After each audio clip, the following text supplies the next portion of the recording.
বর্তমান যুগে ভক্তি ও বৈরাগ্যের এক জ্বলন্ত উদাহরণ হলেন শ্রী হিত প্রেমানন্দ গোবিন্দ শরণজী মহারাজ। বৃন্দাবনে শ্রী রাধারানীর চরণে তার নিঃস্বার্থ প্রেম এবং তার সহজ সরল অমৃতবাণী আজ লক্ষ লক্ষ মানুষের জীবনের দিশা বদলে দিয়েছে। তার জীবন কাহিনী কোনো কাল্পনিক গল্প নয়, বরং ভগবৎ প্রেমের এক অলৌকিক অথচ সম্পূর্ণ সত্য ঘটনা। শৈশব ও বৈরাগ্যের শুরু।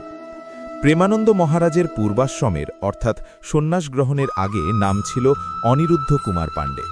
তিনি উত্তরপ্রদেশের কানপুর জেলার আখরি গ্রামে এক অত্যন্ত ধার্মিক ও ভক্তিপরায়ণ ব্রাহ্মণ পরিবারে জন্মগ্রহণ করেন। তার পিতার নাম ছিল শম্ভু পাণ্ডে এবং মাতার নাম রমা দেবী। তার ঠাকুরদাও একজন সন্ন্যাসী ছিলেন।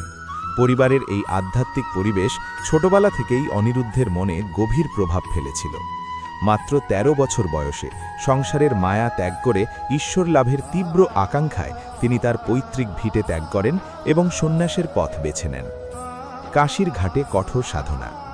বাড়ি ছাড়ার পর তিনি বারাণসীতে অর্থাৎ কাশীতে গঙ্গার ঘাটে আশ্রয় নেন। সেখানে তিনি অত্যন্ত কঠোর ও সাধারণ জীবনযাপন শুরু করেন। সন্ন্যাস গ্রহণের পর তার নাম হয় আনন্দাস্বরূপ ব্রহ্মচারী এবং মহাবাক্য গ্রহণের পর তিনি স্বামী আনন্দাশ্রম নামে পরিচিত হন। কাশীর ঘাটে তিনি দিনের পর দিন রাতের পর রাত কঠোর তপস্যা ও ধ্যানে মগ্ন থাকতেন। গঙ্গার পবিত্র তটই ছিল তার একমাত্র ঠিকানা এবং তিনি ভগবান শিবের আরাধনায় নিজেকে নিযুক্ত রেখেছিলেন। তো রাসলীলা দর্শন। কাশীতে সাধনা করার সময় একদিন তার জীবনে এক অভাবনীয় বাঁক আসে। পণ্ডিত স্বামী শ্রী রাম শর্মা নামে এক সাধু তাকে বৃন্দাবনের মহিমা শোনান এবং রাসলীলা দর্শনের জন্য বারবার অনুরোধ করেন। প্রথমে তিনি রাজি হননি, কারণ তার মন কেবল নিরাকার ব্রহ্মের ধ্যানেই মগ্ন ছিল। কিন্তু সাধুর জোরাজুরিতে ঈশ্বরের ইচ্ছা মনে করে তিনি রাসলীলা দেখতে যান। এই রাসলীলা দর্শন তার জীবন সম্পূর্ণ বদলে দেয়। আমাদের জীবনে যা যা কিছু ঘটবে সেগুলোকে আমরা গ্রহণ ভক্তি অনুভব করেন যা তার অন্তরাত্মাকে নাড়িয়ে দেয়। তার হৃদয় আমাদের জীবনে যা যা কিছু ঘটবে সেগুলোকে আমরা বুঝতে পারেন যে শ্রী রাধারানী তাকে বৃন্দাবনে ডাকছেন। এরপর তিনি সমস্ত কিছু ছেড়ে বৃন্দাবনে চলে আসেন। বৃন্দাবনের পবিত্র ধূলিকণায় তিনি যেন তার আসল ঠিকানা খুঁজে পান। সেখানে তিনি রাধাবল্লভ সম্প্রদায়ে দীক্ষা নেন এবং শরণাগতি মন্ত্র লাভ করেন। পরবর্তীতে তিনি তার পরম পূজনীয় গুরু শ্রী হিত গৌরাঙ্গী শরণজী মহারাজের সান্নিধ্যে আসেন।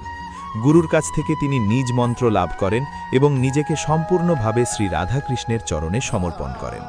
এরপর থেকেই তিনি শ্রী হিত প্রেমানন্দ মহারাজ নামে পরিচিত হন।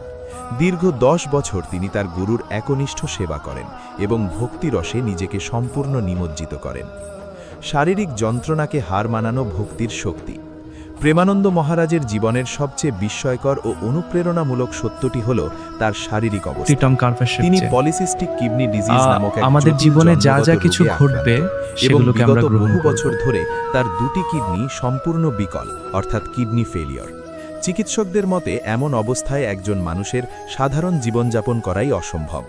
অথচ কেবলমাত্র শ্রী রাধারানীর প্রতি অটুট ভক্তি এবং নাম জপের জোরেই তিনি আজও প্রতিদিন ভোরবেলা অর্থাৎ রাত ২টোর পর বৃন্দাবনের রাস্তায় পরিক্রমা করেন, ভক্তদের দর্শন দেন এবং ঘণ্টার পর ঘণ্টা সৎসঙ্গ ও অমৃতবাণী প্রদান করেন। তার মুখে কখনোই কোনো যন্ত্রণার ছাপ দেখা যায় না, বরং সর্বদা এক স্বর্গীয় প্রশান্তি ও হাসি। আনন্দ মহারাজ প্রমাণ করেছেন যে ভক্তি কোনো তত্ত্বকথা নয়, আমাদের জীবনে যা যা কিছু ঘটবে মানুষকে সেগুলোকে আমরা কষ্টের ঊর্ধ্বে নিয়ে যেতে পারে। তার জীবন আমাদের শিক্ষা দেয় যে জাগতিক মোহ ত্যাগ করে যদি ঈশ্বরকে সত্যিকারে ভালোবাসা যায়, তাহলে জীবনের শত কষ্ট ও শারীরিক যন্ত্রণাও তুচ্ছ হয়ে যায়। আজও তিনি বৃন্দাবনে বসে তার সৎসঙ্গের মাধ্যমে অজস্র দিশাহারা মানুষকে প্রেম ও ভক্তির সঠিক পথের সন্ধান দিচ্ছেন।